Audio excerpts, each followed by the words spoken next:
Doit-on fermer les écoles, les collèges et les lycées? Depuis ces dernières semaines, plusieurs mouvements de contestation ont eu lieu dans différents établissements scolaires. Le dernier en date, c'est le collège Just Yacine à Macouria. Les élèves ont refusé hier de reprendre les cours. Alors le rectorat a annoncé il y a 15 jours avoir mis en place un protocole sanitaire pour éviter que les contaminations se multiplient dans les classes. Pourtant, les inquiétudes persistent. Pour en parler, nous sommes ce matin avec un professeur, justement, Philippe Bouba. Bonjour. Bonjour Monsieur Zamit. Merci beaucoup d'être avec nous ce matin, d'avoir accepté notre invitation. Vous êtes donc professeur de lettres-histoire et élu au conseil d'administration Sud Éducation au lycée de Balata. Philippe Bouba, on entend beaucoup parler de ce protocole sanitaire mis en place par le rectorat dans les établissements scolaires. C'est quoi en fait ce protocole? Qu'est-ce qu'il fait? Qu'est-ce qu'il prévoit? Alors, tout d'abord, c'est vrai qu'il est important, avant de juger, de pouvoir comprendre. Alors, on peut comprendre que la situation est difficile pour tout le monde. On peut comprendre également que l'évolution de l'épidémie sur notre territoire évolue au jour le jour. Mais en revanche, on peut se dire quel manque de prévoyance pour beaucoup d'acteurs publics. Et donc, au fur et à mesure, on se rend compte que c'est toujours la même rengaine, c'est-à-dire que il y a une mauvaise adaptation face à la situation, et donc on voit qu'il y a des mouvements de contestation, des classes fermées dans le premier degré, également qui sont les conséquences de personnes qui sont touchées par la Covid. Il y a également un droit de retrait dans un collège la semaine dernière et des fermetures administratives. Donc tout cela indique une situation toujours autant préoccupante. Alors, ce qu'on peut manque dire, en fait d'une ligne directrice claire finalement dans la manière d'apprécier cette épidémie. Moi, ce que je peux faire, c'est vous énumérer le protocole et faire point par point, et en posant des questions. Est-ce que il est applicable sur notre territoire, et est-ce que les professeurs qui m'écoutent, les collègues et également les élèves se disent est-ce que c'est respecté donc à 100%. Alors on a eu donc une adaptation du protocole sanitaire national donc pour la Guyane qui date du 28 avril. Émise par le secrétaire général, et donc adaptée pour le territoire. Tout d'abord, le respect strict des gestes barrières. Est-ce que en Guyane, tous les jours, on peut vérifier qu'il y a bien du papier, qu'il y a bien de l'eau, qu'il y a bien du savon dans tous les établissements? On demande également le respect du port de masque.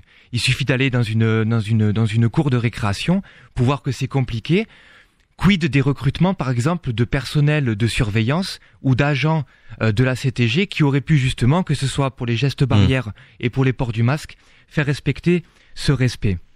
Ensuite, aération systématique des classes toutes les heures. Pareil, je pose la question, est-ce que toutes les 60 minutes, il y a les fenêtres qui s'ouvrent ainsi que les portes? Enfin, ensuite, je continue, pas de brassage des classes, donc pas de mélange, y compris à la cantine, entre deux cours. Que ce soit dans mon établissement ou pour d'autres, on sait très bien que les élèves, de toute façon, vont se retrouver, même selon des options, selon des langues, et ça nous reviendrait à la réforme du baccalauréat du lycée général, mais nous irions beaucoup trop loin là, concernant cet exemple.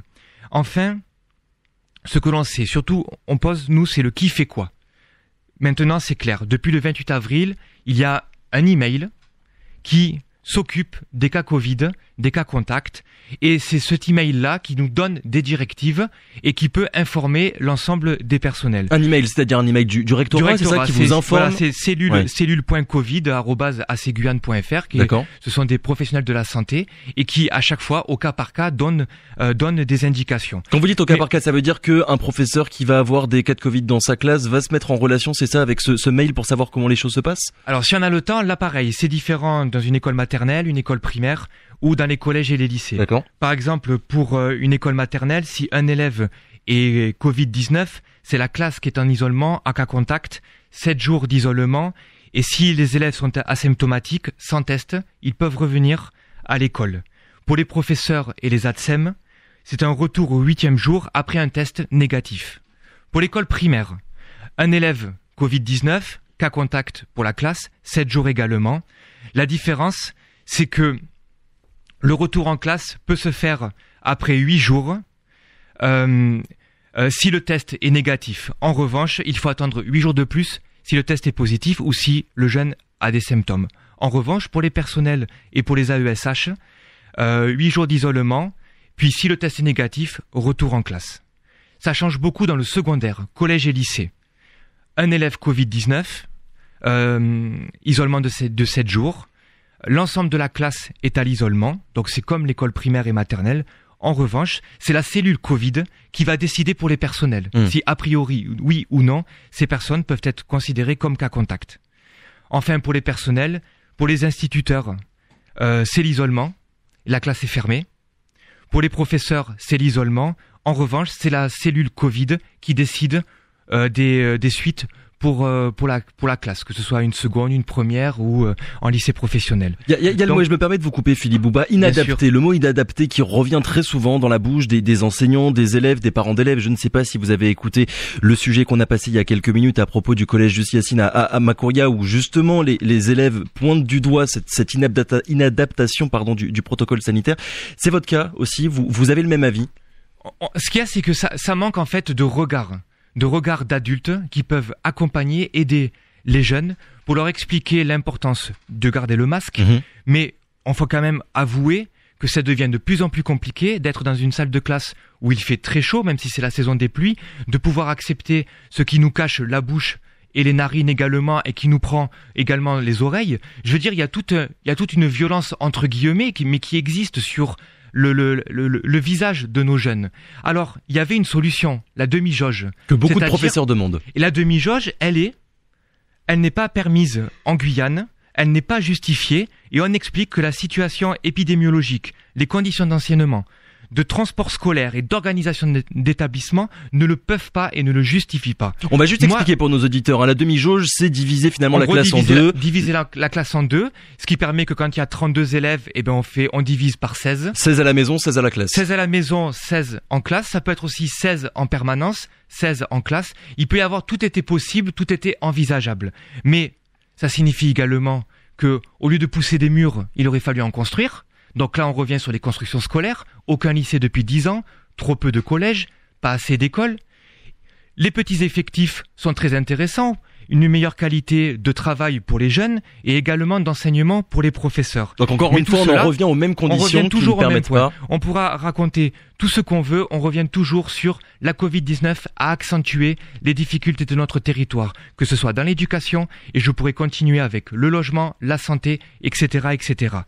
Donc, conclusion, on peut dire tout simplement que il faut revoir la copie, et que malgré tout, on a toujours cette Covid qui est toujours là, qui est présente, qui rôde, et actuellement donc un mouvement de contestation. On pourrait le comprendre quelque part, que ce protocole ne soit pas parfait, qu'il ne soit pas parfaitement adapté à toutes les situations que les élèves et les professeurs peuvent rencontrer. Est-ce que néanmoins vous êtes en contact, vous, enseignants, avec le rectorat, justement pour faire remonter la réalité des établissements scolaires et faire en sorte que ce protocole soit le plus adapté possible? Alors, je vais parler du lycée Balata. Je suis élu du personnel. Les professeurs échangent avec la hiérarchie pour indiquer justement les informations. Et c'est pas un manque d'informations, mais c'est plutôt un flou. Et ce flou vient parce que c'est le rectorat qui décide, que c'est le rectorat qui communique, et après l'information en fait est redistribuée de haut en bas. Par exemple, les tests antigéniques. On nous indique dans ce protocole que les tests antigéniques, c'est quand cela est rendu nécessaire. Donc, hypothèse. Ensuite, les autotests.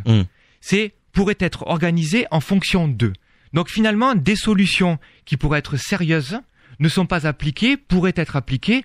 Nous, on demande par exemple, j'ai discuté avant de venir vous voir avec des collègues en salle des professeurs, la mise en place par exemple de tests antigéniques dans les infirmeries scolaires, ça pourrait être intéressant pour pouvoir détecter les élèves symptomatiques. C'est un prélèvement nasal et on a la réponse en 15 minutes. Ça veut dire que pour l'instant, actuellement, il n'y a pas d'autotests et de tests antigéniques qui sont distribués dans les établissements? Pourrait être organisé quand cela est rendu nécessaire. Donc ça, c'est le rectorat. Et d'ailleurs, on peut envoyer un message à la presse, d'aller au rectorat, de se rendre aussi dans l'établissement scolaire pour que cessent en fait les non-dits, les approximations, l'entre-deux, et pour qu'on sache concrètement ce qui se passe sur notre territoire. Alors il y a le Premier ministre et le ministre de l'Éducation nationale Jean-Michel Blanquer qui ont récemment assuré que le virus, je les cite, circulait très peu à l'école. Pourtant il y a de nombreuses études qui disent le contraire. Le virus circulerait autant, un peu plus ou un peu moins, là tout le monde n'est pas d'accord, mais le virus circulerait dans les écoles comme dans le reste de la société. Du côté du rectorat en Guyane, Philippe Bouba, est-ce qu'on vous dit la même chose, qu'il y a peu de contamination à l'école? Alors, quand on entend dans les mots, dans la bouche du recteur, c'est toujours indiqué que l'école protège, par rapport à l'extérieur. Ouais. Alors après, on pourra toujours qu'il y a plus de contamination en vacances que c'est toujours, dans les classes. En tout cas, nous, ce qu'on constate, c'est qu'on a des élèves qui sont touchés, qui sont malades. Il y a toute une prise en charge qui est faite. Mais il faut dire également que quand un élève, là je parle pour le collège et le lycée, le test pour revenir en classe n'est pas obligatoire après la période des 8 jours ou des 14 jours. Donc, malgré tout, c'est comment on fait si le jeune ne peut pas se déplacer, si le jeune n'a pas également les possibilités d'aller faire le test, et il faut aussi peut-être le mettre en confiance là-dessus. Ben c'est là que là il y a la place des pédagogues, des personnels, pour pouvoir leur dire il est important que tu ailles te déplacer malgré ta condition sociale, malgré ce que tu penses de ta légitimité sur le territoire, tu dois aller te faire tester. Tu dois les faire tester pour savoir ce qui se passe. Parce que sinon, on ne va jamais vaincre ce virus si on ne sait pas les choses. Il n'y a rien de pire que le manque de clarté. Est-ce que finalement, Philippe Bouba, l'erreur qui a été faite, c'est de considérer différemment les enfants des adultes depuis le début de cette épidémie? On a entendu dire au début qu'il y avait moins de contamination chez les enfants, que la plupart des cas chez les enfants étaient asymptomatiques. Finalement, les études montrent que c'est difficile d'avoir des données vraiment précises sur le sujet. Est-ce qu'il ne faudrait pas juste considérer les enfants comme les adultes, ne pas penser qu'il y a un profil différent dans la chaîne de contamination pour éviter qu'on se retrouve avec des clusters dans les écoles? Il y a des personnels de la santé, des spécialistes qui ont déjà pris la parole pour indiquer que on prouve également que les jeunes sont porteurs de transmission, et donc qu'il fallait bien couper, casser le développement de l'épidémie. Mais là, il faut avoir une décision franche, stricte. Si on retourne vers une fermeture des établissements, quid du distanciel, quid du numérique? Tout cela serait irréalisable malgré ce qu'on a pu dire l'année dernière, ce que le ministère a pu dire nous sommes prêts.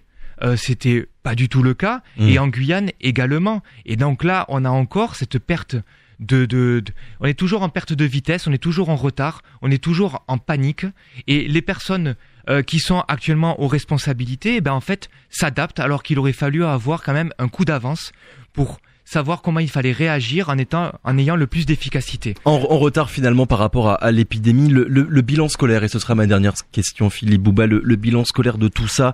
On a parlé d'année blanche l'année dernière pour les élèves. Cette nouvelle année, elle est bientôt terminée. C'est quoi le bilan que vous en faites? Très compliqué encore, parce que la situation dans les salles de classe est difficile. Malgré tout, il faut savoir que tous les personnels sont au front, les élèves aussi supportent la situation, et on essaye au maximum de pouvoir les aider pour leur permettre justement de pouvoir compenser l'année dernière, cette année, et on espère vraiment qu'au 1er septembre, qu'on puisse être vraiment dans une sérénité totale.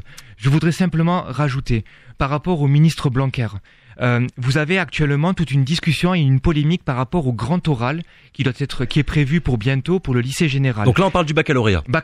Et actuellement, il y a même un mouvement de contestation. Donc là, nous sommes en France hexagonale, où il y a même des grèves, des blocages de lycéens, tout simplement contre le maintien de ce grand oral. Le ministre Blanquer refuse pour l'instant de l'annuler, même s'il doit se rendre compte qu'il ne pourra pas être fait comme il l'avait prévu. Alors actuellement, il y a des discussions, mais ces discussions viennent d'un rapport de force. Et je terminerai que toutes ces discussions-là, finalement, vont indiquer que c'est peut-être une usine à gaz, et que simplement, ce ministre veut maintenir son oral parce que c'est peut-être son bébé, et ça fait partie d'une de ses réformes depuis qu'il est au pouvoir dans l'éducation nationale. Dernière chose, c'est que tellement c'est usine à gaz, tellement on sent que c'est un ministre qui parle souvent, qui se fait même retoquer par sa propre hiérarchie, c'est que le 1er avril, sur un site internet, le Café Pédagogique, on indiquait qu'il y avait une note du ministère qui indiquait que le grand oral se ferait à l'écrit. Globalement, on a cru que c'était sérieux. On n'avait pas fait attention que c'était le 1er avril, mais ça signifie que c'est tellement dans notre imaginaire que ce ministre est en train à chaque fois de parler sans aucun fondement, c'est-à-dire qu'il parle, il veut maintenir coûte que coûte ce qu'il a décidé, alors que la réalité est tout autre. Adapter les écoles, les établissements scolaires à la réalité, on l'aura bien compris. Merci beaucoup Philippe Bouba, on le rappelle, vous êtes professeur au lycée Balata et élu au conseil d'administration Sud Éducation. Merci beaucoup. Merci à vous. Bonne journée. Radio Pays.